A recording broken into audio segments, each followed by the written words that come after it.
Tom, go ahead and kick us off. Critch, obviously a lot has been going on. What's this week been like for you?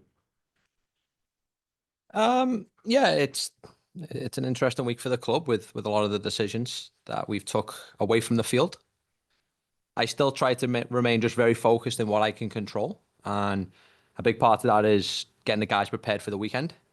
So I was very grateful for Lutz. He gave me an opportunity at this club, brought me in, so I'm very thankful for that and everything that he's done for this club. But right now, I try to, I reflected on it. I took a moment to think about it, and then I tried to get right back to the football team and what I can do and what I can control for the weekend for these guys. So, yeah. Is that an additional challenge, though, amid everything that obviously this is something that has to hit everybody on the team in some way? That's something you have to deal with in getting them game ready for Saturday? Yeah, I would say that's fair. I would say it's through in an element of guys probably looking at their futures, their near futures. What does their careers look like, moving forward? But so far, a lot of the conversations I've had with the guys is just what I expect of them for this weekend, what I expect of them to see on the field. So yeah, it's been a decision that I think overall has probably made the players think and maybe distracted them, but they've seemed to come in and try to remain focused for this weekend. When you look at the Vancouver game, how do you assess that with everything that went on in that game? Very frustrating. I know we spoke after the game. I had a very strong feeling that some of the decisions on the field were wrong, but then going back and analysing it and looking at it and reflecting on it with less emotion, I still stand by that statement. So it was very disappointing. The club has took action. We've definitely sent a complaint into the league because we feel like there was many mistakes in that game that cost us a massive 3 points for this football team. Have you heard anything back? We haven't had anything back officially yet. We'll go Justin and Matt.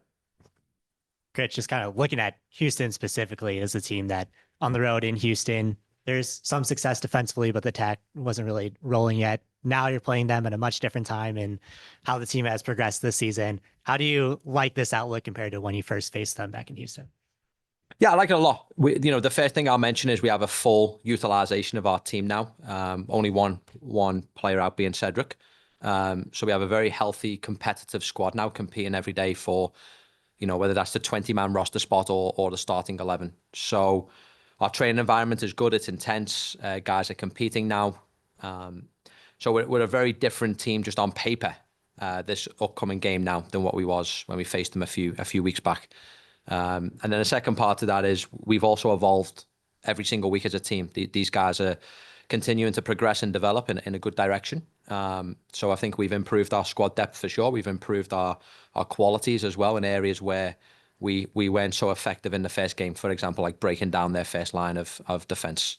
And now you have Songbin and Falu back there potentially, but Songbin especially getting his call up to the Korean national team this week. How has his progression been? And it seems like he has confidence that he didn't have arriving here. Yeah, it's been really good. I think the first credit goes to the locker room and goes to the players. These guys do a great job when a new guy comes in, making them feel a part of the team and a part of the club. So that what that does naturally for every player is helps them settle down in such a transitional moment in their life. And then he's come in and brought some good quality. We knew his strengths when we were looking at him. He's a player that can get him behind. He's a player that we can utilize in 1v1s and see some of his pace. We just saw that against Vancouver with the assist to Klaus for our second goal. So he's bringing some good qualities to this team. And at the second part of that, he's feeling very comfortable inside the walls here with these guys. So I give them all credit for that. That play specifically where it's in transition and Klaus making that run, is that something that you see that and you see that's what you've been kind of building towards with the attack and with these movements? Yeah. We one thing we address a lot lately is how we balance our attacks. We don't always want to be slow on the ball and methodical and build up with a lot of passes, and we don't always want to just play it down the line and be very, very direct. You have to find a very good balance to be a very good team. So I think we're starting to see us scoring goals with a multiple of building out with the deepest player and Roman going all the way forward. And then we're also seeing moments where we might win it and hit the team with one pass going forward. And that is the recipe for success with the ball. So I'm enjoying seeing some of the goals we scored late for sure. Matt. Coach, this is the first time you've played a team that you've coached against a second time. What's changed and gone into your game planning that might be different than another team that you've played for the first time? Second time Poland with his first time, and we've got the win in that game. So that's what I'm excited for. No, it's a good, these are moments that I look forward to as a coach. These are moments that when I get to then, when I stepped into the job, I had to analyze pretty much every team very quickly that we were coming up against. Now that we've had some, we've played them before, I anticipate that they'll set up similar situations, whether that's how they defend in a block, how they might be on the ball, and how they might build. So last time around against Poland, the first time we were unfortunately a 2-1 defeat on the last minute to a set piece, and we turned around and won that game. So I'm hoping for something similar against Houston. But we feel very well prepared. We're just starting now with the team to get into scouting Houston, what they are with the ball, without the ball. So trying to give these guys these details. But I've got a good feeling about this weekend. You mentioned a few minutes ago the almost distraction that occurred for some of the players with the news and the occurrence of Lutz. We know that a good amount of these players are very close and continue to be very close with Lutz. Is there anything that you've seen from some of these players without calling anybody out that in the past week might be changing who would either be preferred or viewed as a better candidate to start, given some of those mental distractions? No, I wouldn't say that's fair to say I have. I can honestly say that since I stepped into the role, the Lutz and the club are very good about giving me the autonomy to make good decisions, to make the decisions that I felt right. I didn't feel a ton of pressure that I had to play certain players over certain players. So it's always, my philosophy is very simple. It's about trying to select the lineup for the game on a couple of different variables. The first one is training behaviors and habits. The second one is analyzing the opponent and maybe a type of personnel that we want for that game. And the third one is then trying to take the 11 players and find those very good relationships in groups of 2s and 3s and how they play with each other. So my philosophy doesn't change there. It didn't change when Lutz was here, and it won't change now that Lutz is gone. And there's nothing you've seen this week, given that news, given the player reactions that you've seen individually, that changes your opinion of any of those players' availabilities? Not that I've seen so far. I think I think the guys have done an absolute great job with a lot of this news happening for them, at trying to just remain focused on the controllables, which is their performance and training, and then also preparing the team for this week. So I give them great credit in that they've seemed to be pretty level-headed and focused. We go to Tom and then Drew. Coach, I'm hearing a lot of commentary from the Apple guys covering the game, and also from the Premier League, about the importance, it seems sudden importance, of the long throw. Does that ring any bells for you? You guys have it seems like some of your guys can throw the ball a pretty big distance. Do you have any thoughts on that? Yeah, if it's a weapon you have at your disposal, I think you should definitely use it. I know Devin, as an example, has a very good throw, especially once he gets into the final third. And if we can put that ball in the box into a dangerous place and give us a good chance to score a goal from it, we'll utilize that strength. I think, for a lot as a coach, I always try to find the strengths in all the players and try to utilize it to the team's benefit. So Devin has a good throw. I'm going to utilize his ability to throw the ball in the box when the opportunity gives itself. Do you remember Rory Delap? I do, yes. Do you remember his throw? Very much so. Throw that kept Stoke in the league until he left the team, I believe. They went down. But he had a different kind of throw than the Am I going too deep in the woods? Let me know. No, go ahead. He had a rocket. There was no arc to it. It was just a rocket. And in talking to one of the Apple guys, Hutch, I forget his name, the announcers who played with him, he said that he got that throw. Was it throwing the javelin? I'm just wondering if you want to have your guys practice throw the javelin, because again, that throw. Would you agree with that? Kept them in the league? Yeah. It's I think we might have scored a few goals from it as well, or Yeah. created chances for sure with Devon. So it's a skill that, yeah, we can continue to use. And do you practice against long throws? Do the guy during your it seems like it's a topic of conversation in the commentary of both the Premier League and the MLS. And I'm probably going to ask Roman about it too. So Okay. I'll Thanks, give Tom. you, You good? yeah. We'll go to Drew back here. Hey, coach. So you mentioned your philosophy is not really going to change. Is that 4-2-3-1? Is that more something you wanted to implement, or was that something from Lutz and the team? It was a combination of both. I think Lutz favored a 4-2-3-1. I favored a 4-2-3-1 when I first walked in the door several years ago. And it's most importantly, it's a system that we have players for right now, that we can utilize their strengths in. So, yeah, it's a system that I'll continue to use for the rest of the season. But even within that system, you'll see us in different shapes. You'll see us build out with 3, build out with 2, build out with 4. We'll press in different shapes. Usually the 4-2-3-1 is a good, I always call it like a schematic, like a starting position. But as the game continues, the ball rolls and the ball moves, you'll see us in a variety of shapes. All right. And then I know there's a lot of anxiety, a lot of changes at the club. If you got the call from Diego, what would that mean to you to be the permanent coach? It would mean a lot. Yeah, I think I've made it very clear that that is something that I would be excited for, that opportunity. I feel prepared for it. So I'll respect the decision that the club makes, but I would love the opportunity to lead this team. We'll wrap up with Jeremy, then come to Matt.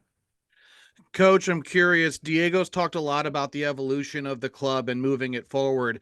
Is there a specific area in which you feel the club needs to evolve, and what is your role in getting that evolution to happen? Yeah, absolutely. We've finished out the playoffs for 2 years running, so we need to make some hard decisions and some hard changes. The ownership has very high ambition. They're very progressive in how they think, and they've set high expectations. They've set high goals. So there's going to have to be changes because based on the standards, we haven't met the goals of the sporting department. So I think we will see changes. And again, all I can say is it shows an ambitious ownership that are willing to invest into this team and move this team in the right direction. And we've set clear goals. We've set clear goals for next year. We've set clear goals for 5 years going into the year 2030. So I'm just excited for what the near future is for this organization. Making this hard decision with Lutz is another example of the ownership and the leadership's ambition to continue to try to move this club forward. Matt? I guess kind of along the same lines of that question, the last 7 games of this season, the lineup is being focused on with that in mind as well. Last 3 games, you found some pretty good consistency in the front 6. Do you see that front 6 here recently as the best options for City week to week, given the individual battles at training? But also, have you had any conversations about maybe playing a certain individual with eyes on the future, or letting the organization see what that player can do? And has that influenced or at least played a part in who's on the match day roster, who's in the starting 11? For the first part of the question, yeah, I'm happy with our offense. Let me see here. 2, 3, 4. We've scored 7 goals in the last 3 games. So something is clicking with the ball. We're creating chances. We're scoring some good goals. We're also leaking by far too many, in my opinion, on the other side of the game as well. So we try to find that balance. To add on to that, right now I will choose the best 11 that I think can win the football game, and I'll continue to do that untold otherwise. But my main focus is from now till the last game of the season is trying to win a football game and doing it in a manner that I think is the best for short-term success, i.e. the immediate result, but also playing a system and a style that I think will give this club also long-term success. That's my main focus, and that's all I can really probably say on that part of it. So, yeah. We'll finish with Tom. You just talked about your goal being to win games. Does that factor in the games you guys have lost late, that if you're not playing for a tie, that you're not packing it in? Is that factored into the late goals you guys have given up? I think so. I mean, we wanted to probably 4 or 5 games ago. We knew the importance of 3 points versus maybe 1. If we were in the standings and we were 7th, 8th, 9th, mid-table, maybe there's some games where we have a lead and we make a conscious decision to say, hey, we're going to try and really lock this game down now and come away with a point. But where we have been for the last couple of weeks is 3 points. It was almost like 3 points or nothing was the best scenario for the club. So align that with also me wanting to create a very good offensive team here as my first, let's just say, line of business, and to entertain people again. Now we have to get a better balance. We have to start trying to find ways to close games down, whether that's the rotations of players, whether that's the decisions we make, whether that's the sharpness, fitness of the team. That there's a lot that weigh into that. But yeah, we've been trying to win football games as of late, because that's where we needed to be. We needed to be aggressive. We needed to find 3 points and try and get ourselves climbed up the table. And when did you know last week you weren't going to have Falou for the Vancouver trip? I think the day off we were in a position where we were trying to get his visa in. Unfortunately, it was one of those we were tracking I don't know what you call it, like the UPS type thing. So we were trying to track it, trying to see where it was at. Unfortunately, it didn't come in time, but thankfully, Timo stepped up into that position. Shows good professionalism by him. I had spoke to him about maybe potentially not starting in this game, and then flipped it around 6 hours later and told him he was starting in this game, and he came out and had a pretty good performance. So yeah. Critch, thank you. Thank you, We Critch. All right, appreciate it. thanks, guys.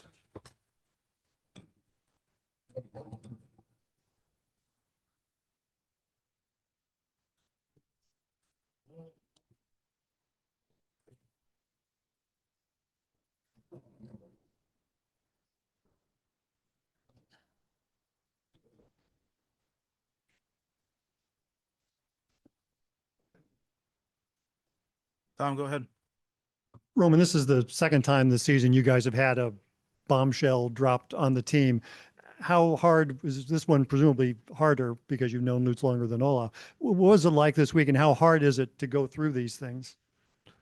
Yeah, I mean, it's not the first time that I'm in a club that makes changes, that is firing somebody or somebody has to go, so I know how to handle these situations. I'm focused on the main thing, and that's St. Louis and winning games, and yeah, improving every day. And as soon as I come into that building, I'm only focused on the team and getting better. As the captain of the team and as someone who's been through this more than many of these guys, how important is your role in dealing with something like this? I mean, there's not a lot I can do. I think everybody has their own way of dealing with these situations. So what maybe is right for me is not right for somebody else. So I just try to look at myself and prepare myself the best I can to be ready on the weekend. What did Lutz mean to you, and certainly his role in bringing you here where you are right now? Yeah, I'm very thankful that he brought me here, that I got the chance to be a part of this club. And obviously, yeah, he was a goalkeeper too, so we always had a little bit more deeper conversations after the game. But like I said, it's a business, it's a tough business, and yeah, that's all I can say. We'll go to Matt. Roman, you're in a unique situation this year on the business side of things, and there's a lot of interest in your decisions after the season. How does the dismissal of Lutz Pfannenstiel change or alter anything in that front? And was he the main person that you and your representatives had been dealing with? He was the main person that I was talking to about the situation, but in the same time, right after we got the information about Lutz, Diego called me and said that he assured me basically that we will continue the talks that we had the exact same way. And so I'm not worried, and I don't think I should get distracted because of that, because I believe in what Diego says. And what have you seen from your fellow players this week in how they're responding to this, that you've seen that may affect them on the field positively or negatively? I didn't see anything. So first of all, because on Tuesday I couldn't see a lot because I I had to remove a wisdom tooth. So when I came to the facility, I was a little bit like not really here. No, I didn't see anything in specific that I had to say like, oh, we might pay attention to that. But I think everybody handled it very professional, and yeah, we are ready. I think you're the second person now in St. Louis that we know of who've had their wisdom teeth removed. Does that have anything to do with an injury that you're attempting to correct, or? No, I think that was the best time to do it. Like I didn't want to take it more into the season or even into next season. So we had a very quick appointment and then it was done. So yesterday I was already back in training and today as well. Justin? Oh, I know we talked on Saturday when emotions were still a little high after the game, but now that you've had time to kind of settle down and let the smoke clear, like, do you see some things from Saturday's play of just how the attack was and how the defense for a good portion of that game kept Thomas Muller off the score sheet? Like, do you see some things that this team is building on this week in practice? Yeah, I think we defended very good. We blocked shots. We were fighting in the box. They had a lot of crosses that we had to defend, and it was definitely the right mentality. And I also said on Saturday after the game, some things you can control, and that's decisions from the ref. So I think the coach said enough about that. So I think the focus should be now Houston. Yeah, and coming home to play Houston, a team that had some success against on the road last time, and everybody knows that the results have been better at Energizer than on the road. Is there a sense of just kind of getting in the win column and setting yourself right with a win this weekend? Yeah, 100%. I mean, it's always a special, for me, and I think for the other guys too, it's special to play at home in front of our fans who support us. It doesn't matter what happens in the club or if we win or lose, they're always there. And we are very grateful for that. And I know I said it many times, but I think it's actually, again, time to give them a win and something to celebrate. Thanks, John. Drew? Hi, Roman. So the Bundesliga, they posted a video a while back about your time at Dortmund and how you improved your footwork, how you got a little quicker. Is there still things you're improving now?